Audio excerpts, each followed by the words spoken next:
Hey folks, this is Kalani. I want to talk to you about the state of professions in World of Warcraft. Now, if you've seen a few of my videos before Warlords launched, you'll know that I had quite strong opinions and I was quite vocal about gathering and crafting professions, their worth, and what you should be taking on your main and what you should sort with your alts. And I had a pretty strong stance that double gathering was going to be the best for your main and you should sort any crafting you want to do with alts.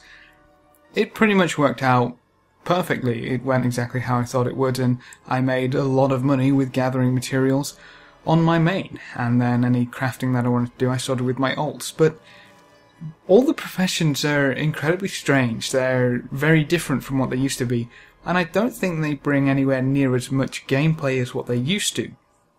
So let's have a look after obviously a month and a little bit of Warlords of Draenor. What has that done to our professions? Well, I can say gathering professions are kind of gutted, although they are a nice way to get excess savage bloods through primal spirits, or using your primal spirits for pretty much any of the crafting materials is an acceptable way to use those, but the primal spirit is soulbound and the crafting material is soulbound, so the savage blood is really the only gain you get there. Mining has been kind of trashed because the ores are worth a lot less than the herbs, because you get more ore from the mine than you get herbs from the herb garden. Herbs are still relatively worthwhile because you need them for the Dark Moon cards, which is probably the only profitable, I guess, profession creation right now with Inscryption, and even that has gone down quite drastically. So all of the crafting goods are kind of lackluster until you get to the 640 items, which require a lot of time investment and a lot of material investment, meaning that their starting price is still thousands of gold.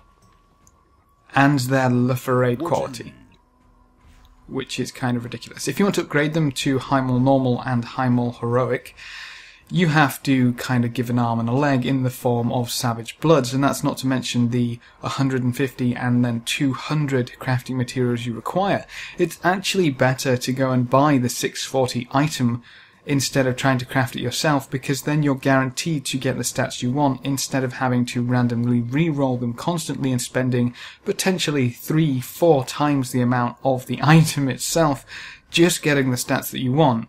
So crafting the items yourself isn't actually the best way to use the crafted items, which is completely absurd in my opinion. It's more beneficial for you to keep your crafting materials and work towards the 150 upgrade and then the 200 upgrade than it is to use 100 on an item which may roll trash stats for you and then kind of spend 10 to re-roll it until you get the stats you want.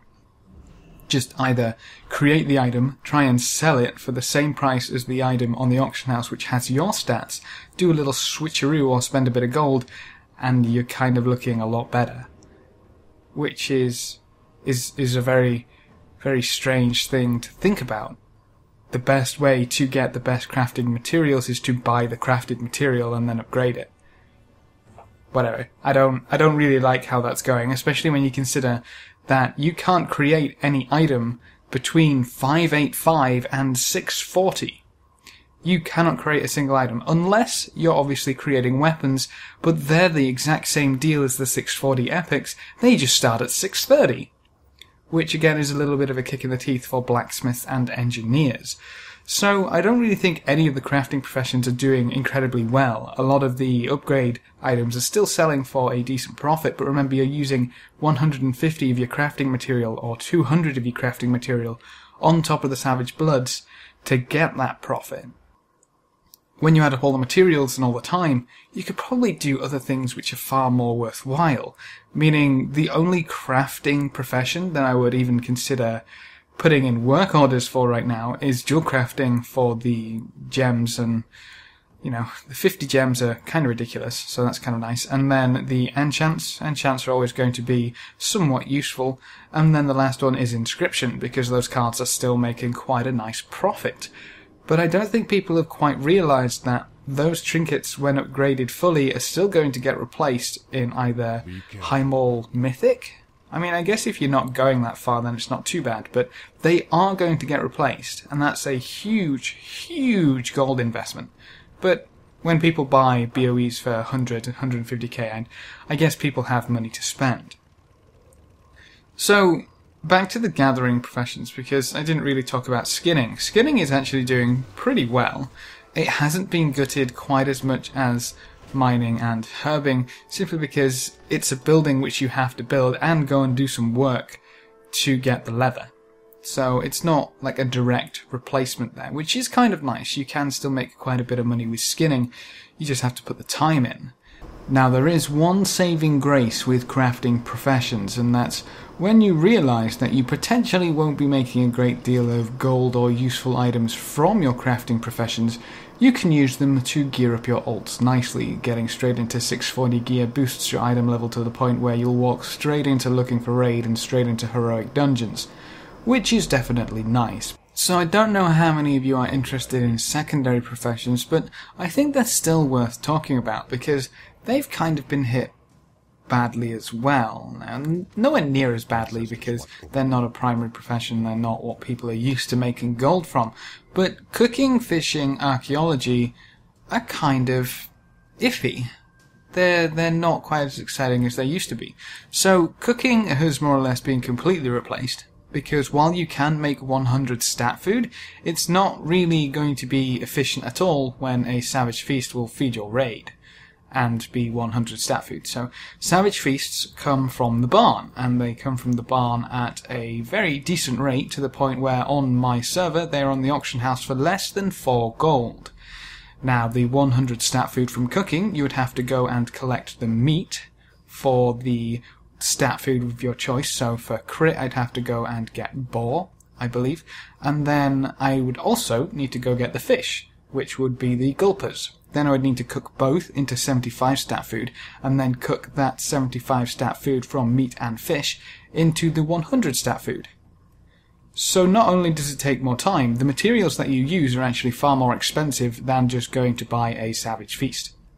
So you may as well save yourself gold and time by just buying a Savage Feast, which is not from cooking, it is from the barn, and you don't need to be a cook to do anything with it. You don't need to be a cook to place it, you don't need to be a cook to make it, so you don't really need cooking. The only thing cooking is really useful for so far in Warlords of Draenor is achievements. So that's kind of been cut out a little bit, and then fishing kind of directly relies on cooking, because they've also removed pretty much all of the fish requirements for all of the crafting professions, meaning you're not really going to be making any money from fishing either.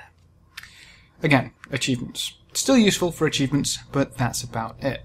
You actually have a garrison building, I guess, for fishing. You have a follower for fishing, and you can get some nice items from him. So fishing is worth a little more than cooking, but only if you're really interested in fishing and the rewards from fishing, not necessarily gold. Archaeology hasn't really seen a great deal of awesome and shiny new items added to it, and it's actually had quite a bit of frustration added to it, because some of the souls, some of the rare souls require 200 fragments, and if you get to the point where you're at 198 and you try and loot 3 fragments, it won't actually let you. So you'll have to use a stone even if you don't necessarily want to or need to. So there's a little bit of frustration added there as well, and not a great deal of fun and exciting toys added as a little compensation, or as just a bonus for archaeology. People who leveled up archaeology pretty much leveled it up for the initial rewards. There hasn't really been a great deal added to archaeology over the last few expansions, which is a little disappointing to see. It's a nice little extra to play about with, but I'm honestly a little confused, because they don't really seem to value professions at all anymore. You can't do anything fun and exciting with them, you can't make gold with them, they don't affect your character in any way. I guess they made it so you don't really need professions, which is nice in one way, but they seem to have cut all the fun out of it at the same time, which I think is incredibly disappointing, because it was another aspect of gameplay which you could really get into and have a lot of fun with, and potentially no more. But that's just my thoughts. I feel a little sad about professions right now. I guess that may have come across, but either which way, if you have any questions or queries or thoughts of your own, please leave them in the comment section below, and I'll try to get back to you. Remember to leave a like just below the video before you leave, and if you want to see more, make sure to subscribe. But apart from that, thanks for watching folks, good luck and have fun, and as always, I will see you next time.